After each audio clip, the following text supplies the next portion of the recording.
Good afternoon, everyone, and welcome to the webinar on everything you need to know about the IHI contributing partners. My name is Nassima, and I'm going to be your moderator today. Before we start, I just want to share some information with you. If we move to the next slide. So firstly, we are recording this session, and it will be published on the IHI website.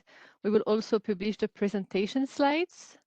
If you have any questions, you are welcome to send them anytime via the Q&A function on the bottom right of your screen.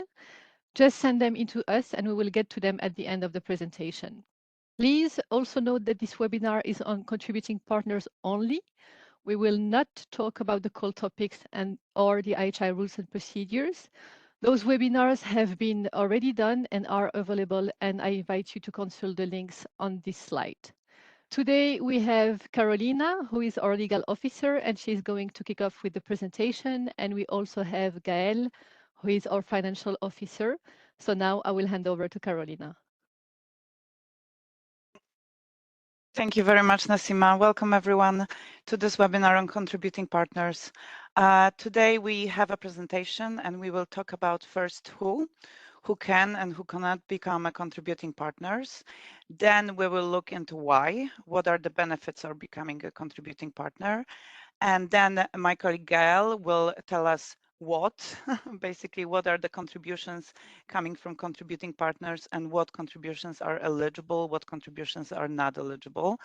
And after that, it's going to be back to me, and I will look with you into the application process in single stage calls and in two-stage calls. And we will also tell you a bit about the assessment of the applications by the IHI Governing Board.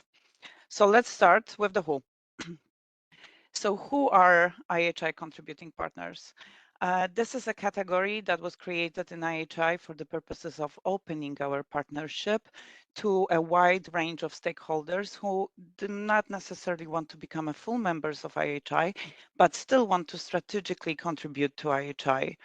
So IHI contributing partners, they pretty much make a meaningful contribution to the strategic and specific objectives of the partnership in the very specific area of our research. Then secondly, they act as an investor. So in that sense, they play a similar role to the role of IHI private members. Contributing partners invest their own resources, which might be time, laboratories, data, might be also cash. Gaëlle will talk about this in detail. The contributions work in a similar way to contributions of the private members. A bit more about who may want to become a contributing partner. So this can be both public and private organizations, so private companies of various nature. But before even considering to become a contributing partner, each applicant should look into the public-private component of our partnership. So IHI is a public-private partnership, which means we do not only have the academic beneficiaries, but we also have private sector beneficiaries. The strategic and specific objectives of IHI, what they mean exactly. And it's also important to consider what is the nature of your planned contribution to a specific cause or project. And then maybe most importantly, maybe for the lawyers here at this webinar, it is very important to remember that becoming a contributing partner also means that there are several obligations, also legal obligations resulting from participating in the consortium and the project. I invite you to have a look at the Strategic and Research Innovation Agenda, where you can read a little bit more about our strategic research, the fields of our research, and then how the contributing partner participation in the projects should be reflected.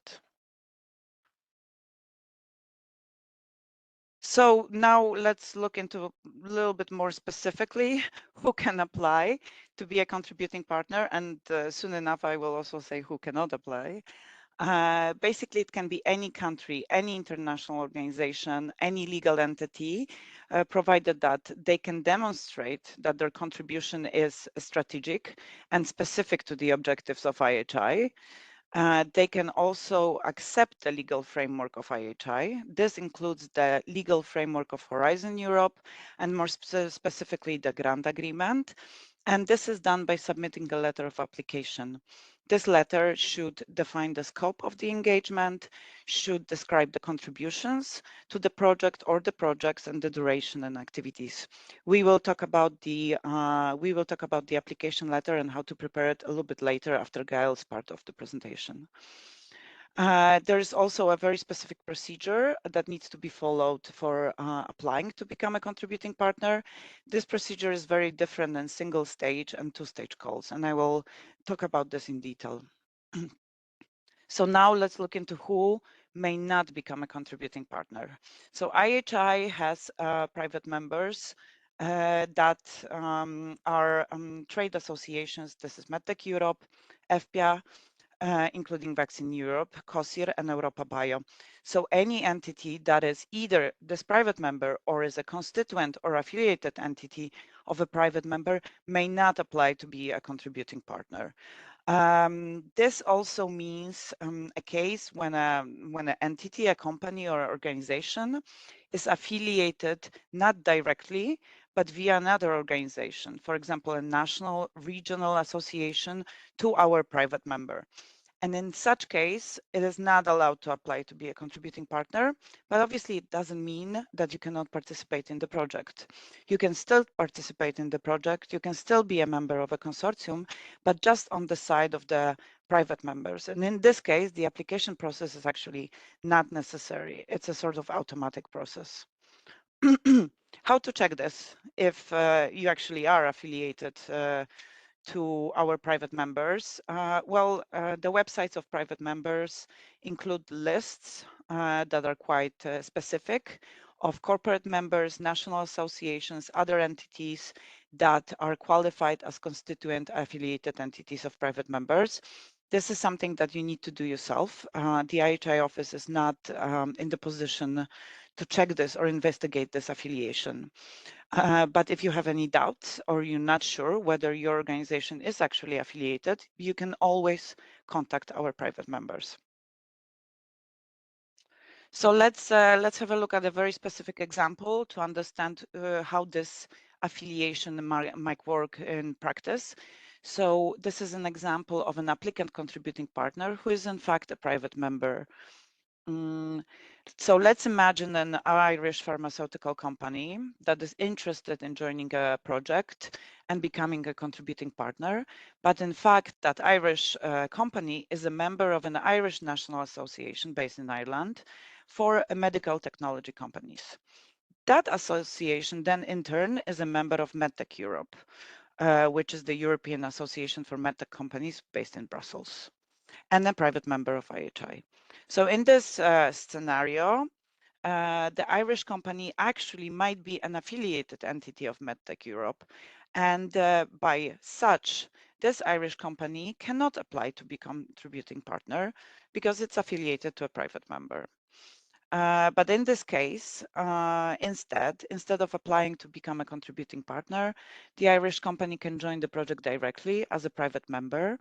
And as a private member, they can also contribute ICOP.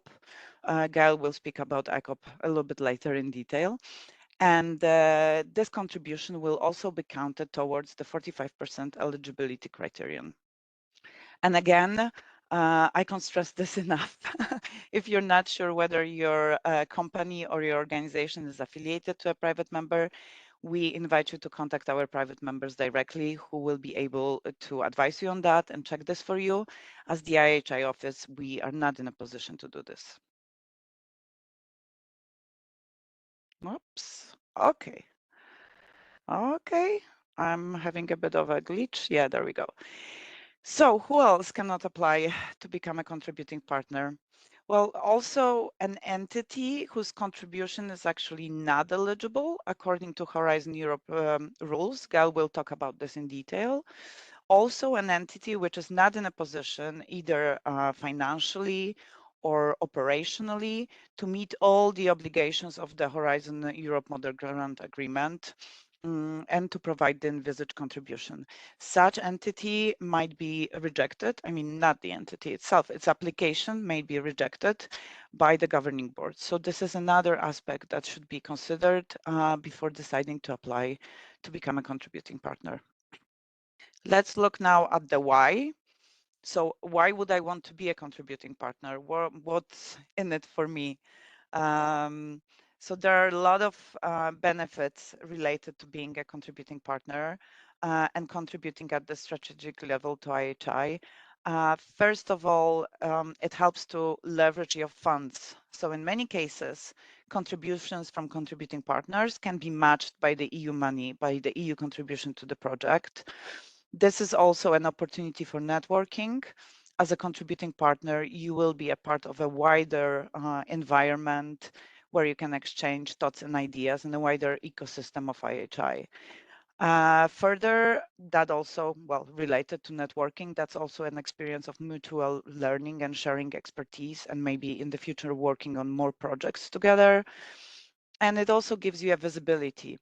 At IHI, we regularly publish research in prominent journals, and the results are presented at conferences, so that gives you a visibility as a contributing partner.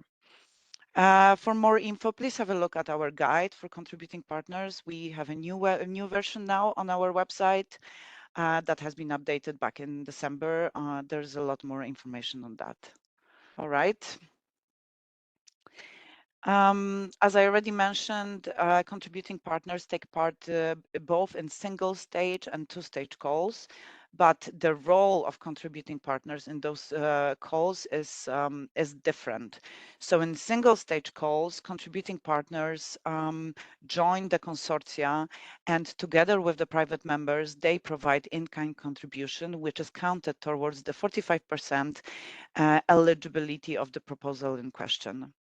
In two-stage calls, where we have a two-stage procedure, there is a pre-identified industry consortium, which consists of private members and also contributing partners. And this consortium provides the 45%. And then the academics and other organizations, they join at the second stage of the two-stage procedure. For more information on a different type of calls, please visit our website. This has also been a topic of another webinar on rules and procedures. So I invite you to have a look at our guide for applicants and other resources on our website. Now I hand over to Gaëlle. She will talk about the what, so the money. Thank you, Karolina. Good afternoon, everyone. So yes, I will explain you a bit the what. What are those types of contributions that can be brought by contributing partners? And Karolina, you will then have to move the slides for me, please. Yeah, so before starting, I wanted to give you a quick overview of an IHI proposal budget and of the different entities that may compose it.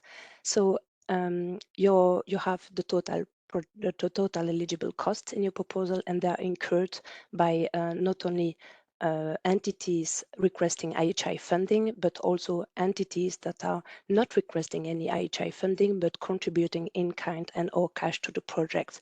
So those entities that are incurring cost and requesting the full reimbursement of their costs, we expect them to be like SMEs or patient organizations, as you can see on the left-hand side of the graph.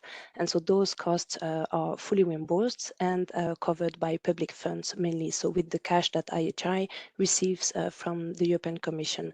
And on the right-hand side of the graph, you see that the cost can also be incurred by entities that are not requesting IHI funding, but who are contributing in kind and or cash to the project. And those entities are the IHI private members that Karolina was referring to, but also contributing partners. And so those costs are not reimbursed by IHI because they are considered as in kind, and they are instead covered by private funds. And there is also a third type of entity that can participate in a project, in an IHI proposal, and it's specific to the single stage calls, and we call them the hybrid participants, because those entities, they can contribute in kind and or cash to a project and also request IHI funding. So that's why they are hybrid. And those entities are also IHI private members and contributing partners. And so as you can see, there is this co-funding principle that is specific to a public-private partnership like IHI, because costs are covered by both public and private funds in each of the IHI proposals. Yes, and so besides the proposal eligible cost, there is also, as you can see on the site, IKA, which is in-kind contribution to additional activities. So those are not project eligible costs; they are cost for additional activities, and this kind of contribution can be brought by private members only. So this is not for contributing partners. So in a way, it's not fully relevant for you.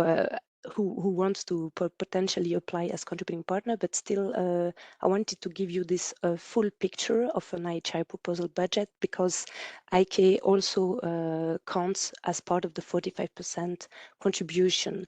Next, if you can click, Karolina. Yeah, so you see these red arrows. Basically, it shows that IKA, ICOP, and financial contribution, those three types of contributions, the private members and the contributing partners together, they have this collective responsibility to bring it together by bringing all these contributions to bring at least 45% of the project's eligible costs and cost for additional activities in case there are any. And so this is a really requirement that is coming from our regulation. And if you translate this requirement into the formula, you get this. If you go to previous slide, Karolina, the formula is just, as you can see on the screen, it can seem a bit complex, but actually you will see that it's not that complicated, and it's actually also calculated automatically in the annex to the budget and the types of participant. Whenever you prepare your proposal, this is a compulsory annex to include basically the estimated budget for your proposal. And in this annex, you have this 45% contribution that is calculated automatically. So you will verify very easily if you reach this 45% contribution or not. And if you do not, this is a bit of an issue because it's actually an eligibility criteria, meaning that if private members and contributing partners in an IHI proposal do not reach this minimum 45% contribution, the proposal will be considered as not eligible and will not be evaluated. So since it's really a key criteria, also the coordinator of the proposal must actually submit a declaration, which is a compulsory annex, which is part of the proposal, to actually confirm that the required 45% contribution will be provided and will be brought by private members and contributing partners collectively for the specific proposal. And this 45% can be reached with only one or two types of contributions. So it can be brought, for instance, just with ICOP. You don't need to have in a proposal a financial contribution, for instance, or IKAA. But overall, the whole contribution needs to be minimum 45%. And this threshold, this minimum contribution needs to be maintained also during the whole project implementation. And that's why actually IHI recommends to aim for 50% contribution instead of 45. Let's say 45 contribution is the minimum formal limit, while 50% is more the prudent approach, because you never know what can happen during the project implementation. You may have one partner leaving the consortium and suddenly ICOP will drop, and then it will be the responsibility of the consortium to find mitigation measures to ensure the 45% is maintained. So yeah, so that's why IHI recommends this prudent approach of the 50%. So what are the different types of contributions that contributing partners can bring? So as I said, they can bring ICOP, which means in-kind contribution to operational activities. They can bring financial contributions, and but they cannot bring IKAA, which is only for private members. Next slide, please. So we're not talking about private members today. And so I will explain what is ICOP and what is financial contributions, since those are the two types of contribution that can be brought by contributing partners. So ICOP consists of the eligible costs that are incurred by the contributing partner in implementing project tasks. So those project tasks, they need to be foreseen in the description of the action in the proposal. And these costs are not reimbursed by IHI since they are considered as ICOP. And also these costs must be eligible. So meaning they must fulfill the eligibility conditions of Horizon Europe in order to be considered ICOP. So it's really important to read this Article 6. There is actually Article 6.1 and Article 6.2 of the Model Grant Agreement, and this article explains basically what are the different criteria that your costs need to fulfill in order to be eligible. And I think on this slide, I have some of these criteria, which are coming from Article 6.1 of the Model Grant Agreement, and so basically it explains the different conditions that your costs need to fulfill in order to be eligible. So whenever you think of your budget, when you prepare your budget, you think of your contribution, it's important to keep in mind those criteria to make sure that when it will be the moment to report your cost effectively incurred and to get your ICOP recognized as ICOP, that you ensure that those costs will fulfill these eligibility conditions. And some of these eligibility conditions are the following. So first of all, your costs need to be actual, so real, not estimated, for instance. They need to be incurred during the project lifetime, so after the start date of the project and before the end date of the project. There are a few exceptions for this one. These costs needs also to be connected to the action. That's why I was referring to the fact that they need to implement project tasks that needs to be specified in the proposal. They need to be necessary also to implement the action, foreseen in the estimated budget, reasonable as well, identifiable and verifiable, indeed, because at the end of the project, you may need to provide a certification. It depends actually on the threshold that you reach at the end of the project. But for instance, so the threshold is 430K. So whether you reach the threshold in terms of contribution, so with your in-kind and cash, or whether you reach the threshold in terms of EU funding that you request, you will need to provide an audit report, a certification provided by an independent auditor at the end of the project. So that's why it's important to make sure that your costs are auditable, because of course the auditor will go and check the supporting documents.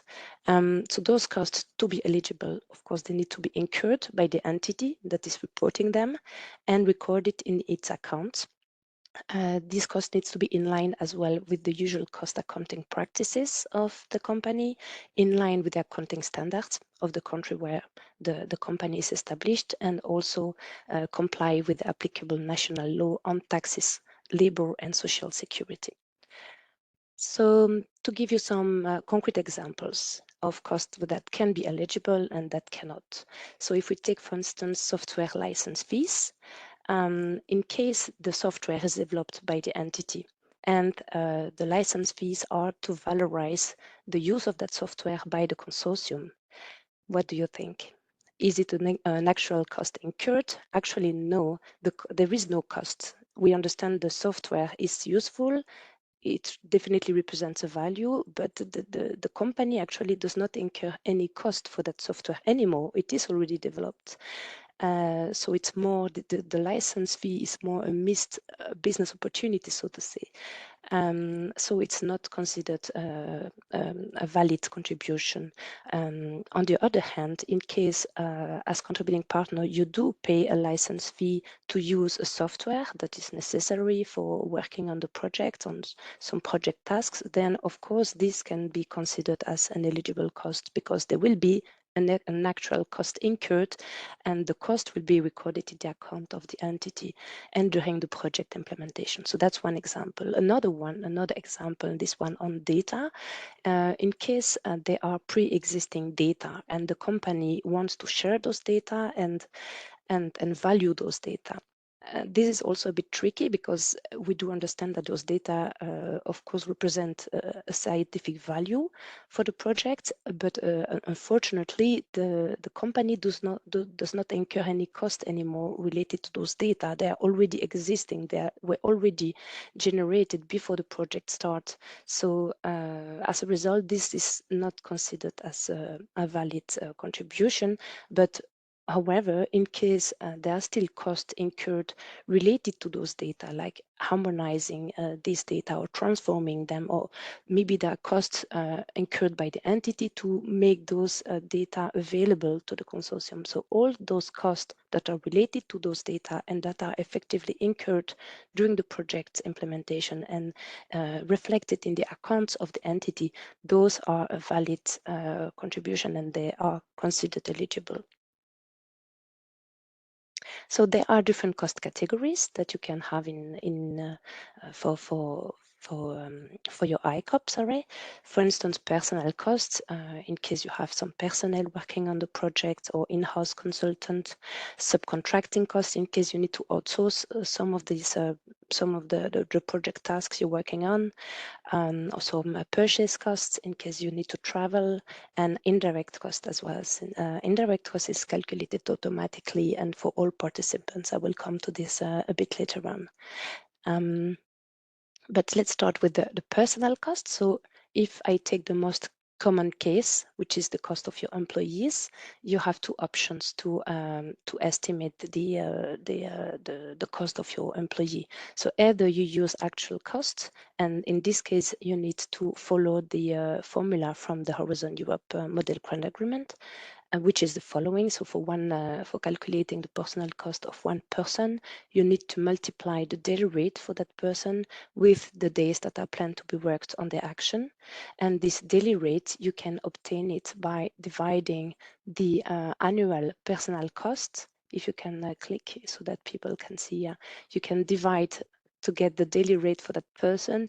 You need to divide the actual annual personnel cost for that person by 250 days, and that's for a full-time equivalent. So of course you need to do the pro rata in case the person is not working full-time.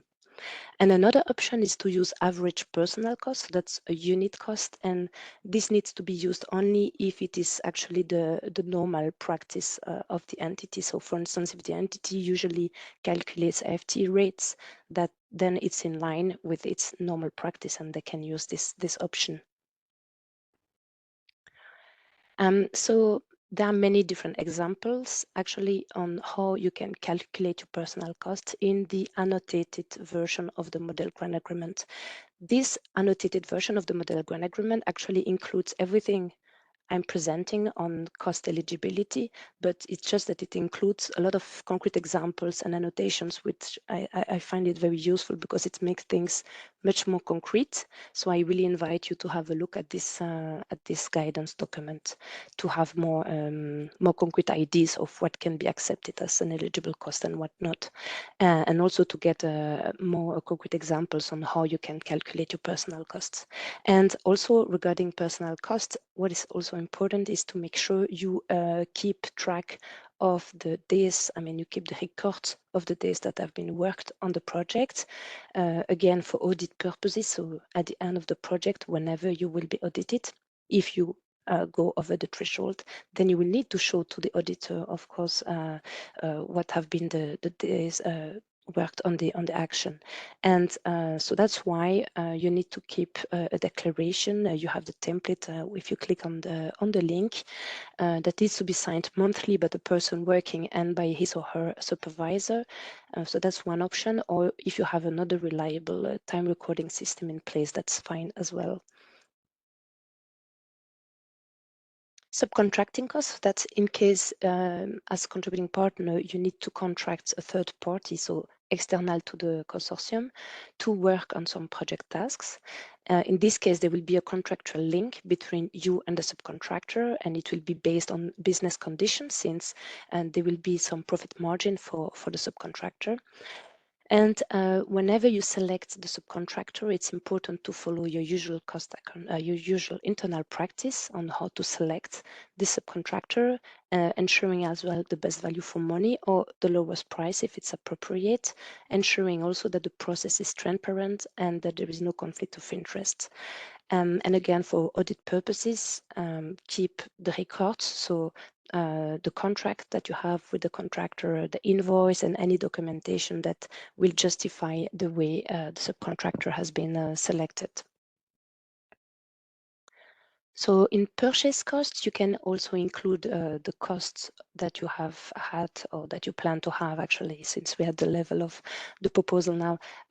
You can include costs that you plan to have for traveling, for the accommodation that you will need to have for working on the project.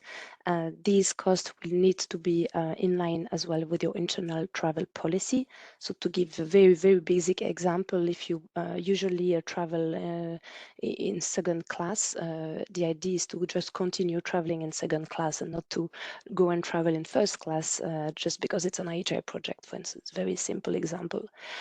In this cost category, you can also include costs for any equipment, but in that case, note that it's only the depreciation cost that can be considered and only for the part that has been used for the project or that you plan to use for the project.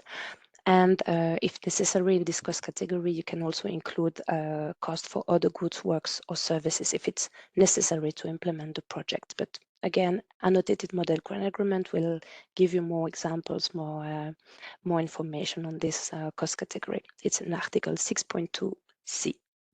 And then indirect costs, it's a fixed flat rate. So it's 25% of the direct cost, excluding the subcontracting cost, and that's calculated automatically and for all participants, so also including the contributing partners.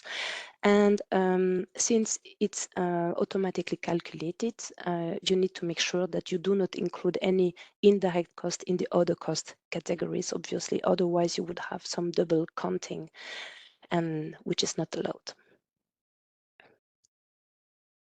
So how to calculate your ICOP basically? So in single stage call, contributing partner may request IHI funding if they are eligible and if they want. Of course, it's not per se that they will request IHI funding, but in case they do, their ICOP will be equal to their total eligible costs minus the requested funding. And in two-stage call, the ICOP will always be equal to their total eligible cost because contributing partners are not eligible to receive any IHI funding since they are normally pre-identified in the call topic text. ICOP can include EU ICOP and non-EU ICOP. And so what is it, this non-EU ICOP? It's actually the part of ICOP, so the part of the eligible cost that as contributing partner you may incur to work on project tasks, but that are incurred in third countries outside the European Union and outside the associated countries to Horizon Europe. So when we refer to the European Union, we refer to the 27 countries, of course. But when we refer to the associated countries to Horizon Europe, you see the list here, and it's evolving quite a lot. So the latest update is here. You have the hyperlink, and it's updated regularly. So you can just click on that link. Maybe in two months' time, there will be some slight changes, maybe. But currently, the associated countries are the ones that are listed, and there are 19 associated countries. For instance, you can see that UK became recently an associated countries, just like Canada, and there are also currently 3 countries for which there is an there are ongoing negotiations. So to give you an example, ICOP incurred in the US will actually be considered non-EU ICOP because US it's outside. ICOP incurred in the UK or in Canada will be considered as EU ICOP because those 2 countries are associated countries to Horizon Europe. And regarding Switzerland, in case costs are incurred in Switzerland, it will be considered as EU ICOP, at least for IHI proposals that you may submit for call 9 and call 10. And during the grant preparation phase, so in case the proposal is selected, and you will need to prepare the grant agreement. In case at the time of the grant agreement signature, the association agreement is not signed yet, then the ICOP will need to move from EU ICOP to non-EU ICOP. But okay, in case it is signed, it will remain as EU ICOP. There is some limitation for the non-EU ICOP, and it's maximum 20% of the total ICOP at program level. So for all IHI projects together. So that's one limitation, program level, and there is also for some IHI calls, IHI can set also specific limits in the call text.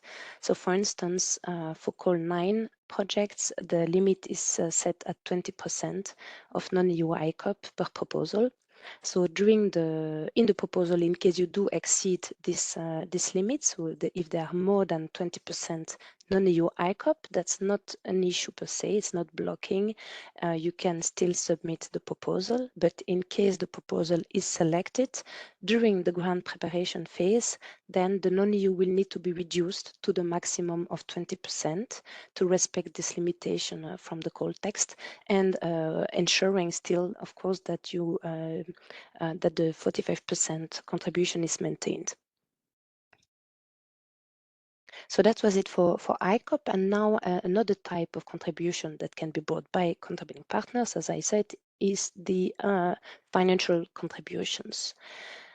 And so what is this? It's basically the cash that a contributing partner can pay to another beneficiary of the project to support its project's eligible cost, or part of them or all of them.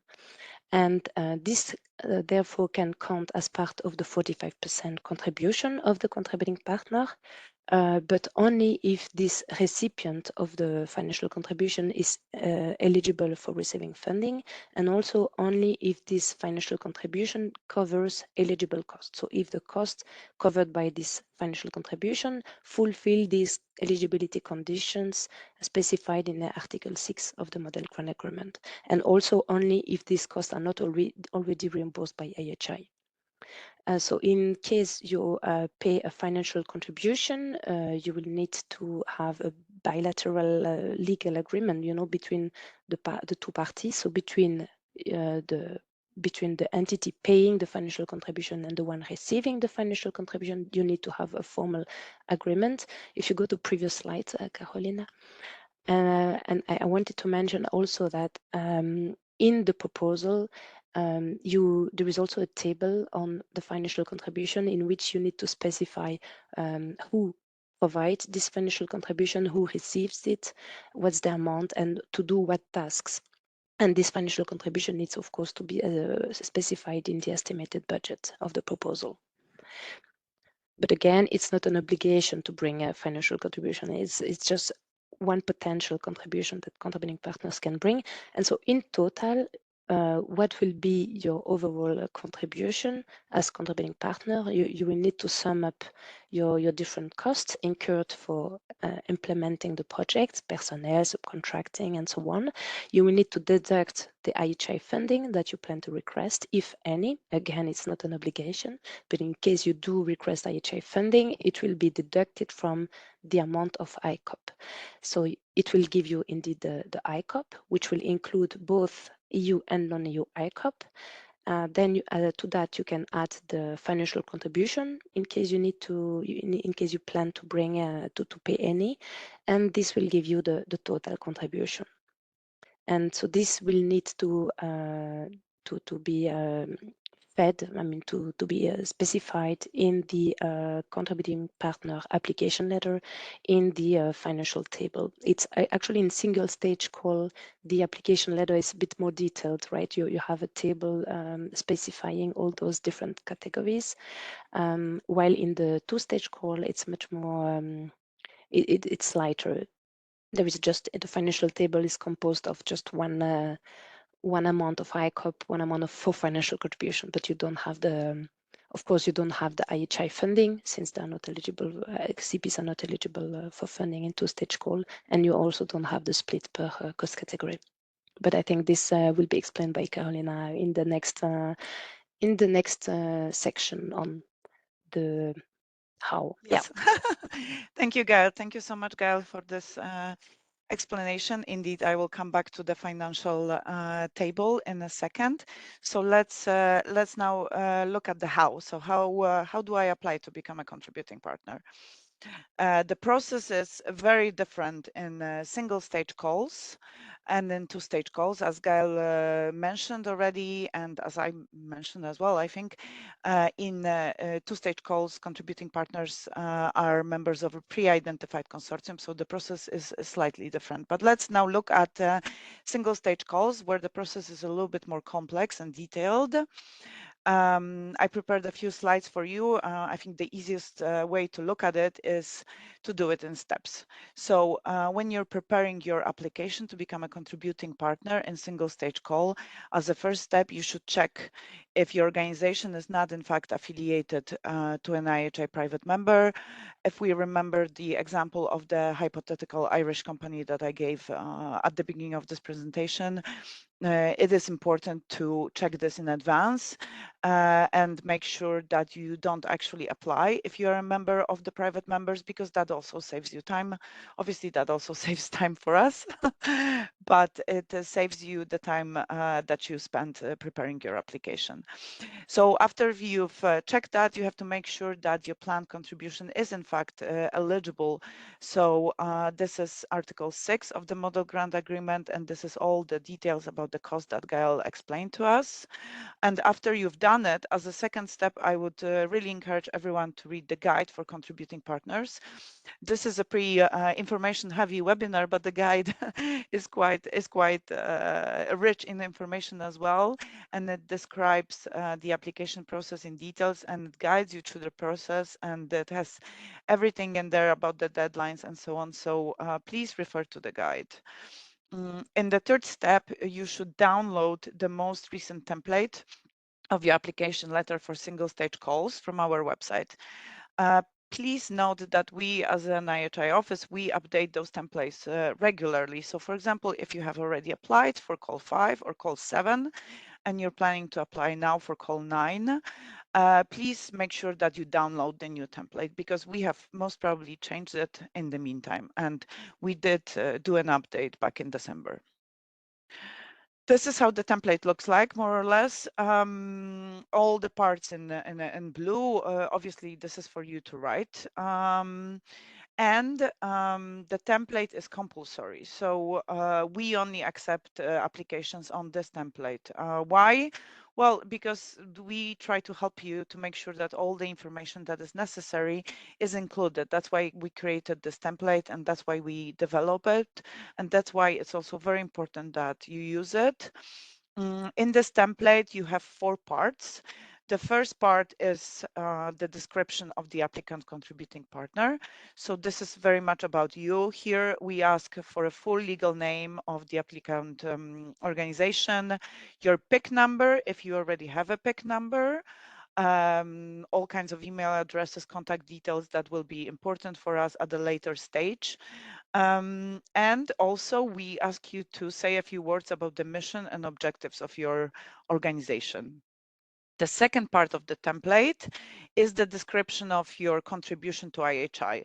So as a first stage, you should describe how this envisaged contribution is in line with the strategic objectives of IHI and the topic that you wish to apply for. And then you also describe your particular contribution to the proposal. And then in the part where you described your contribution to the proposal, we have the financial table that Gaëlle already mentioned. So this financial table has been prepared by my colleagues, our financial officers, and here you need to add all the costs in different categories, and then after that deduct the requested IHI funding, if any. and then you arrive to the total ICOP, and after that you add to that your financial contribution. So this table, it might look big, but it's actually quite straightforward. And please remember to fill in all parts of this table. So for example, as you can see, we have the total amount in euros, we have the total amount of non-EU ICOP. So for example, in your proposal, if you actually do not have any non-EU ICOP, this should state 0. And also we ask you to provide a brief explanation of your costs. This is useful for us at this at the later stage when we review the applications. It's very important that all of this information is in line with the data inserted in your proposal. So please talk with your coordinator to make sure that this is correctly reflected in the proposal and in the proposal that goes into the submission system on the funding and tenders portal. Excuse me. The fourth part of the letter is very important for me as a legal officer, because these are all the declarations.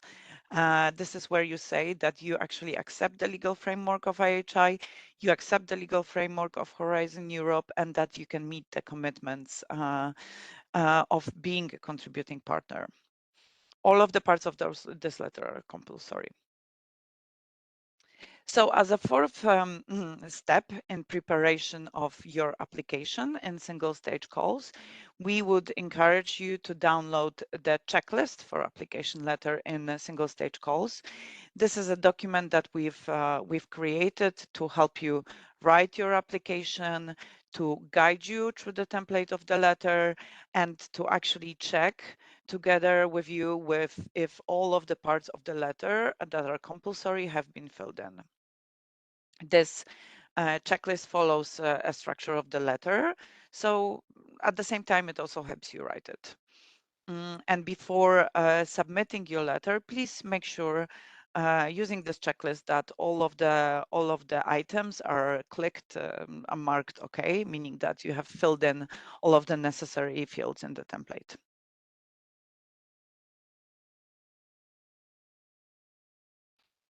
So after you've done all of that, you need to finalize your letter.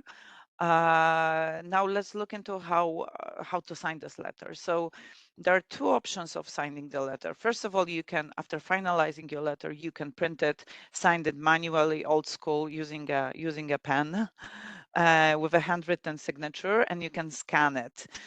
We would advise you to keep this letter for your records, because we might ask for this letter, for the original copy of the letter at the later stage.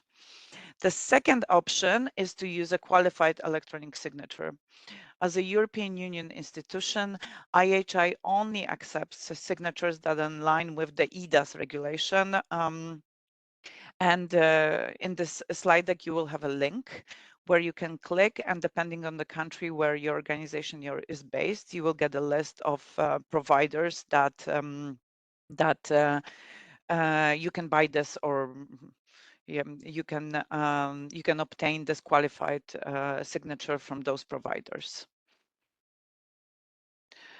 Now, who should sign this letter? Well, since it's a letter that is on behalf of your organization, and it should be signed by the legal representative of your organization. So who is that? Well, in most cases, that will be the CEO, but it's also possible that's going to be the chief financial officer. It might be also someone else, let's say a founder, but obviously at IHI, we cannot advise you who that will be. You need to check internally what are the rules of representation, of the legal representation of your organization, or consult your legal counsel to see who actually can sign this letter. And then after that, you need to obviously deliver the letter to us. And there's a deadline. Yes, there is a deadline. Let's have a look at the next slide then. So from call 9, we have a new procedure. Some of you might be familiar with applying to become a contributing partner in single stage calls in the previous single stage calls of IHI in call 5, 7. Well, from call 9, we have a new procedure, And from call 9, we require that the application is submitted as a part of the proposal.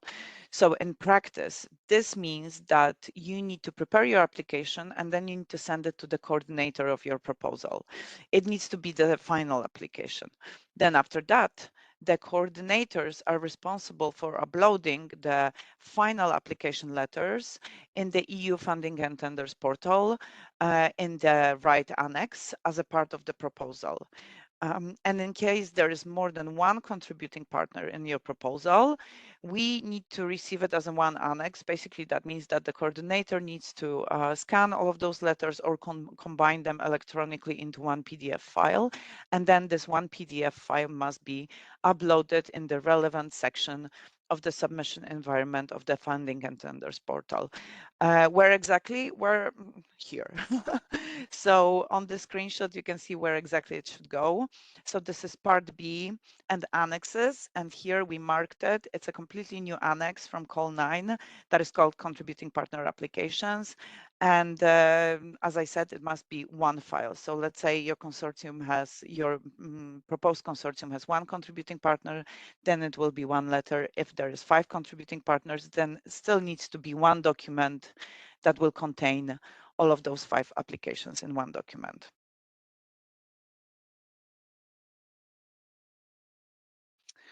So what happens if I submit my contributing partner application after the deadline of the submission of proposals? For example, for the single stage call 9, I think the deadline is, looking at my colleagues, sometimes in sometimes in April. What happens if I submit it also not as a part of the proposal? Well, then unfortunately at the evaluation stage, your contribution will not be counted towards satisfying the 45% in-kind eligibility criterion at the eligibility checks for the proposal. But what happens if I want to apply to a project that is already ongoing? So one of the projects, let's say from call 7 or call 5. Well, in that case, we would suggest that you contact us directly. Just send us an email and we will guide you through the next steps. It's important to remember, and Gaëlle also mentioned that already, that the 45% in-kind eligibility criteria needs to be maintained throughout the whole life cycle of the project.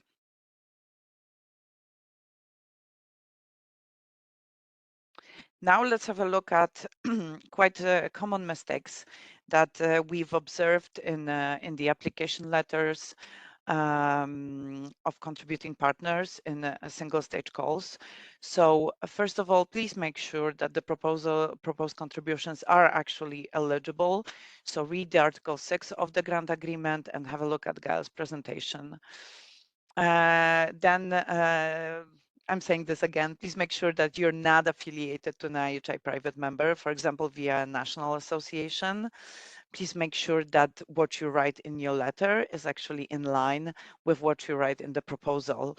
Or if you are a coordinator, please make sure that what you write in the proposal is in line with the letters. Please include information on non-EU. Even if this non-EU is 0, we still need to know that it's 0. We would advise you to prepare your letter in advance, obviously. Some other mistakes include template not followed, or, for example, entities who are using an old template, and in the meantime, the template has been updated.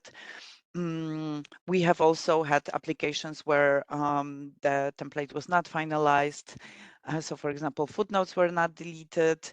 But also it can happen that the signature is not valid. For example, the wrong person signed this letter, or an applicant used a scanned signature that is not a handwritten signature, or an applicant used a digital signature, or all kinds of electronic signatures that are not in line with an EDAS regulation. Please also avoid sending your letter past deadline, because this may result in your contribution not counted towards the 45% eligibility criterion. Now let's have a look at applying to become a contributing partner in two-stage calls. As already mentioned, in two-stage calls, we have the pre-identified industry consortium, which consists of industry partners that are members of the private members of IHI, that are affiliated to private members of IHI, and then contributing partners in two-stage calls generally join the pre-identified industry consortium. And by doing so, they support a particular topic and not a particular proposal. So this is a very significant difference between the single stage calls and two-stage calls and the role of contributing partners in those calls. So therefore, in the call topic text, we might include the name of the contributing partner and the indicative budget of that contributing partner. And then it is also possible that IHI will match the contribution of an applicant contributing partner in two-stage calls. But for us to be able to do that, the application letter needs to be submitted before the finalization of the call text. And then in that moment, IHI may decide to match the contribution. You might wonder what happens if a contributing partner wants to join a pre-identified industry consortium after the call topic text has been published. Well, at that stage, this must be agreed with the pre-identified consortium. And at that stage, we cannot match the contribution anymore. Let's have a look at how to prepare your application two-stage calls. Well, first of all, check that you're not affiliated to a private member. And check that your planned contribution is eligible. And after you read the guide for contributing partners, we suggest that you download the most recent template of the application letter for two-stage calls from our website. As Gaëlle already mentioned, the financial table in this template is a little bit more, I would say it's shorter, as we do not require that many details in two-stage calls. But then again, the letter has some additional obligations, some additional clauses which are not included in the template for a single stage call. In particular, there is a confidentiality obligation as to the topic preparation and publication. This is very important for us that the applicant contributing partner accepts that. In two-stage calls, we would also suggest, this is obviously not compulsory, but we would also suggest that you send us an email with your draft letter in Word, so that we can have a look at it and see if from the formal perspective, this letter is complete. Obviously, as the IHI office, we do not make a decision on whether such contributing partner is accepted or not. This is for the governing board of IHI, but we can have a look at the letter and see if it includes all the compulsory elements. After you finalized your letter, it's important to send it to us within the deadline if you would like to have your contribution matched. And that deadline is, well, it's before the finalization of the topic text. Now let's have a look at how the contributing partners are actually accepted by the governing board and how they participate in IHI projects. So maybe very quickly, I know we are running a little bit behind the time and we still want to have some time for questions. The IHI governing board is the only body that decides on those applications. So we as the IHI office have no say in that, but the governing board will look at, first of all, the strategic relevance, whether this particular contributing partner, whether their involvement supports the achievement of IHI objectives as described in the Strategic Research and Innovation Agenda. Then the governing board will also look at the demonstrated relevance, potential added value of the proposed contribution, and also whether the costs are actually eligible and in line with the Articles 6.1 and 6.2 of the Model Grant Agreement. The governing board is free to look at any other case-by-case basis items. The governing board is free in its assessment.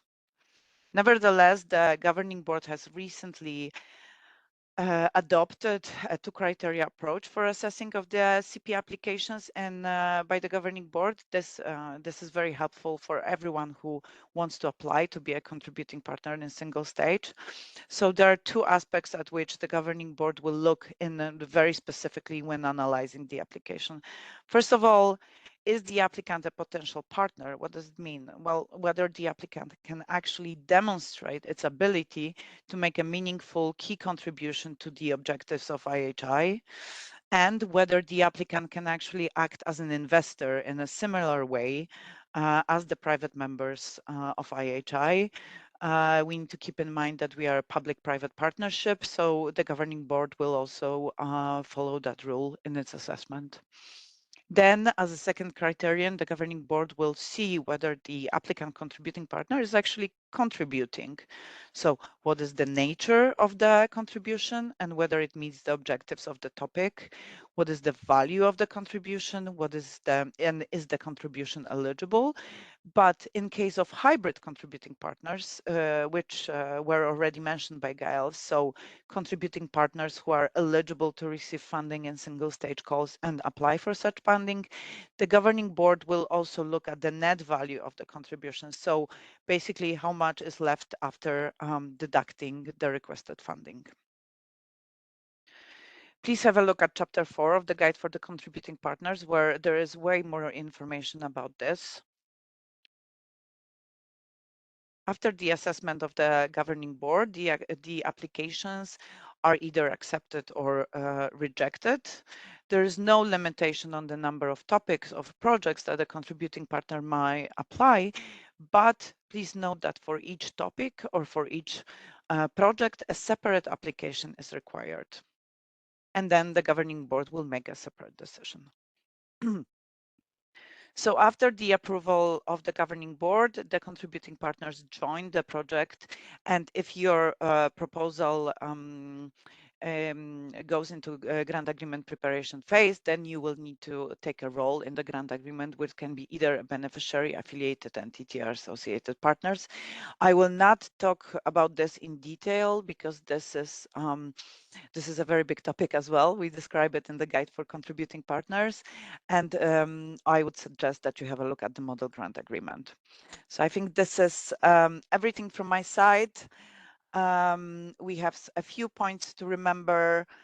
First of all, make sure that your application has strategic relevance to IHI. Then make sure that your costs are eligible. In single stage calls, note that now from call 9, the applications are submitted as a part of the proposal. Please make sure that you're not affiliated to private member before you apply, and read our guide. Thank you. And if you have questions, you can always send us an email. I think we can move to the questions now.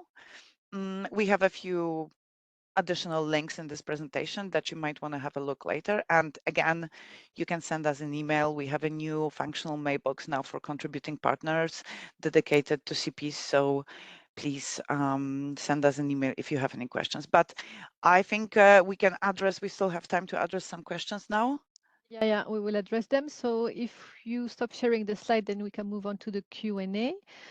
First of all, as a reminder, I want to say that the slide and the recording will be published on the event webpage this afternoon. So you will have access to the recording and the slides.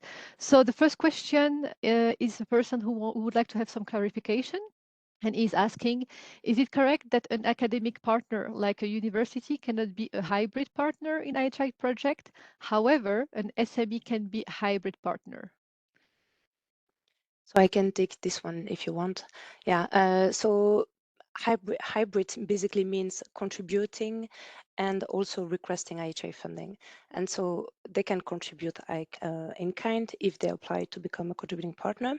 That's one part. And then regarding the IHI funding, you need to check the criteria to be eligible to receive funding. So in a single stage call, any entity established in the EU Union or in one of the associated countries, or one of the low or middle income countries is eligible to receive funding. So an academic can be eligible to receive funding, an SME as well.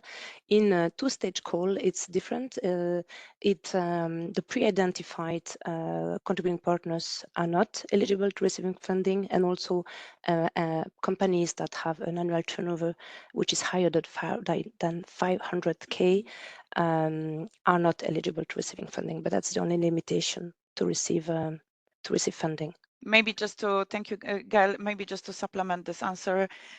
Normally in two-stage calls, the contributing partners are members of the pre-identified industry consortium, and all of them are not eligible to receive funding. So not only the CPs, but also the private members listed in the topic text.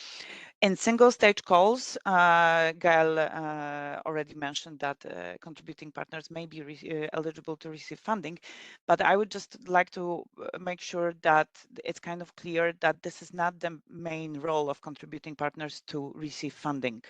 Contributing partners work more like investors. So in that sense, they're similar to private members, and their main role is to invest their own resources into the project. So if you are an academic or an SME, and your main objective is to receive funding, then you should be a beneficiary.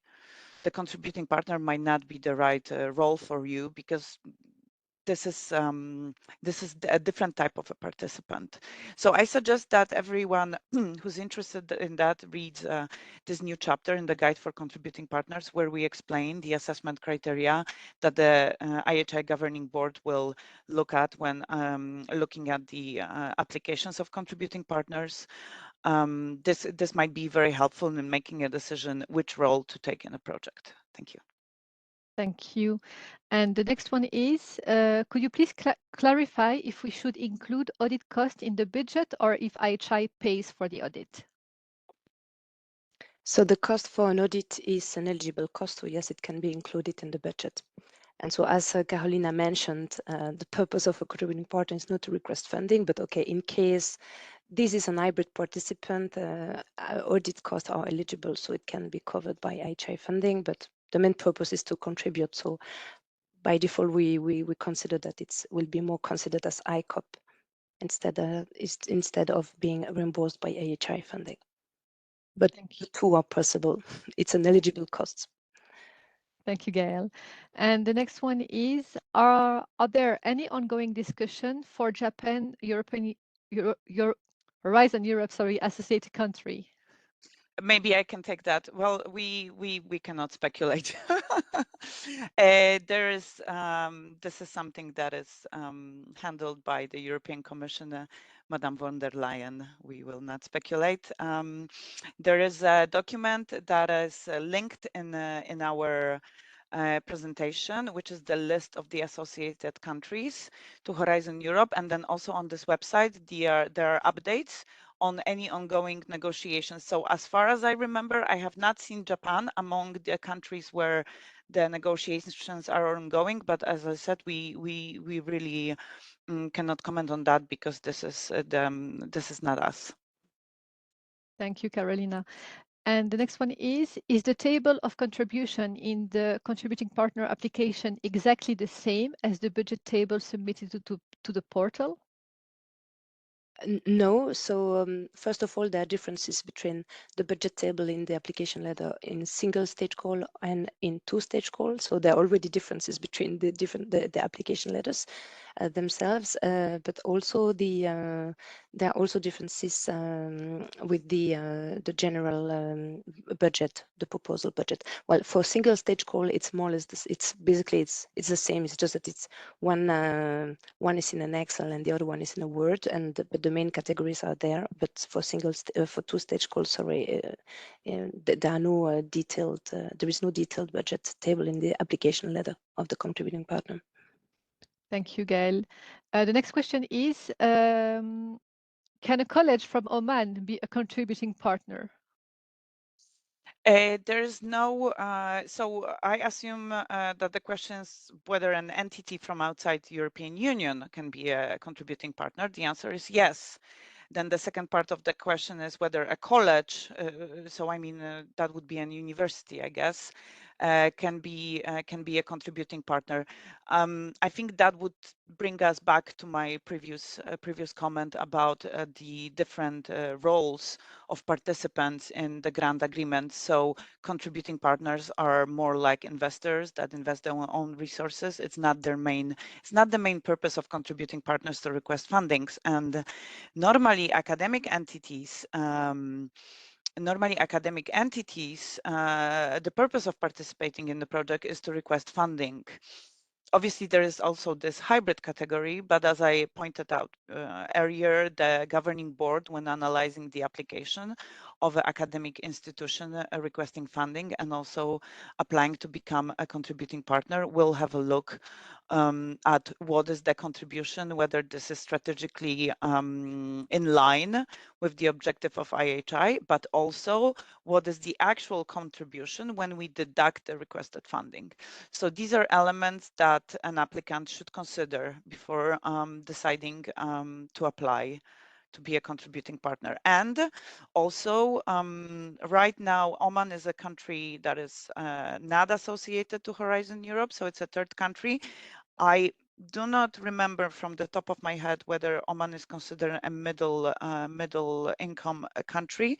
So we would need to see whether participants coming from Oman are in general eligible for funding. So that would be also something to consider, right? If I can complement, yes.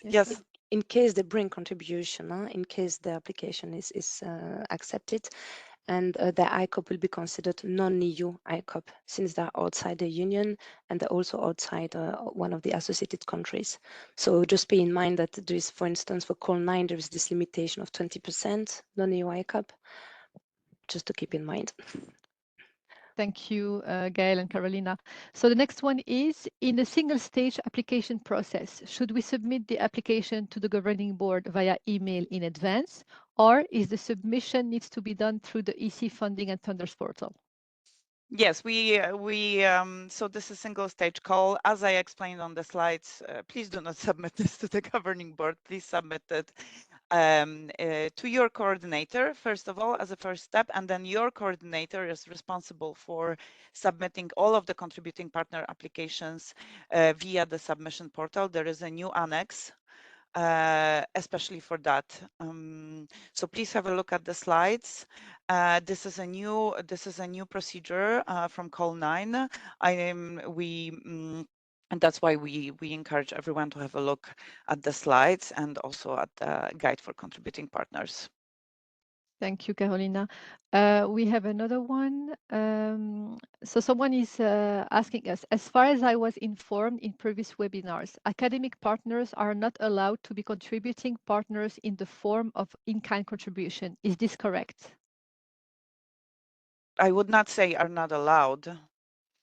I definitely would not say this is not allowed. Contributing partners apply to IHI, and all the applications will be reviewed by the governing board. I mean, not all of them. Applications and proposals selected for funding will be reviewed by the governing board, and the governing board will make its decision. Thank you. Now we have a quite long question, but I think it was cut off. So I will read it out loud and tell me if it's okay with you. Could you describe this process in more detail? Question mark. It's also possible to apply to become a contributing partner after the submission of the proposal by the consortium. However, if the application to become a contributing partner is submitted after the deadline for the submission of a proposal at the evaluation stage, its contribution will not be counted towards satisfying the 45% in-kind eligibility criterion for the proposal in questions. Exactly. I understand that this is about single stage calls. Exactly. There's no, yes, it's possible to join an ongoing project. So it's possible to apply after the grant agreement has been signed to join an ongoing project. But I think we are talking now about the previous stage, so about the stage of the proposal. If you would like to have your contribution counted for the 45% eligibility criterion, you need to apply before the submission of the proposal. As the part of the proposal, you need to have your coordinator upload your application in the submission tool.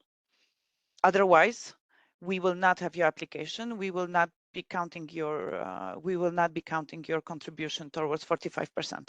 But if there is already an ongoing project and you want to join that consortium with the agreement of the whole consortium, you may still apply. obviously, then it's a completely different procedure because this is an ongoing project. But we have a bit more, actually, we have a bit more on that in the guide for contributing partners as well, on a different moments when you apply to become a contributing partner. Thank you, Karolina. So I don't see any more question in the Q&A function box. There is one last one. So someone is telling us, I don't quite understand what you mean by the governing board. As an academic from a research institution, if our institution agrees that positions are offered as in-kind contribution, is this possible? The governing board is, by governing board, I mean the governing board of IHI. We are a public-private partnership. We have a governing board that makes decisions in this field, so to say. So the governing board makes decisions whether to approve contributing partners or whether to reject contributing partners. This is rooted in the EU regulation establishing joint undertakings, including IHI. So this is the legal basis. What is the governing board exactly? I would invite you to have a look at our website. In the section about IHI, there is a tab on the governing board, and then you can read what exactly is the governing board and who's sitting on the governing board. So I think that was the first part of the question. The second part, maybe Nassima, you can read again, because I... Yeah, so the first part was, as an academic from a research institution, if our institution agrees that positions are offered as in-kind contribution, is this possible? So this is a question again, whether, so position, so that would be personal costs, right, Gaëlle? Yes, so personal cost can be eligible ICOP, but only if this is an approved contributing partner.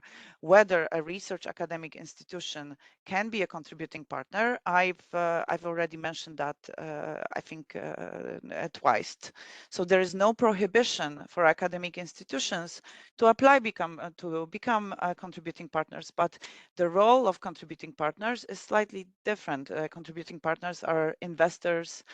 I would say they contribute strategically to IHI as a public-private partnership, and perhaps it would be more suitable for a university to consider becoming a beneficiary, where they just purely request funding. That perhaps would be a more suitable role, but it is up to this institution to make this decision.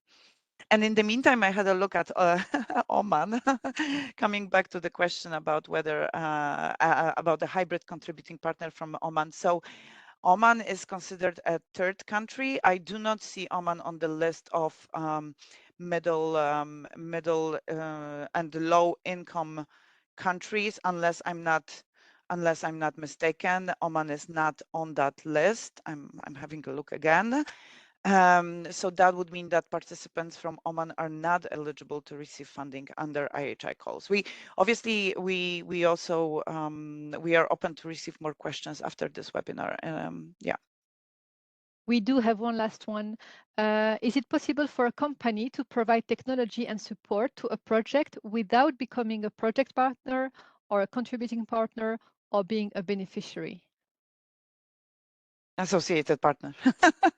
A guide for applicants is another document that we have in our website that describes different types of participants in the grant agreement. And from what we are hearing, that would probably associated partner would be probably the best role, but please have a look at the guide for applicants. Thank you. So I don't see any more questions. So I will say thank you very much to Karolina and Gaëlle for your presentation and for answering the question. And thank you to all of you for your interest. I wish you a nice afternoon. Thank you very much. Bye-bye. Thank you.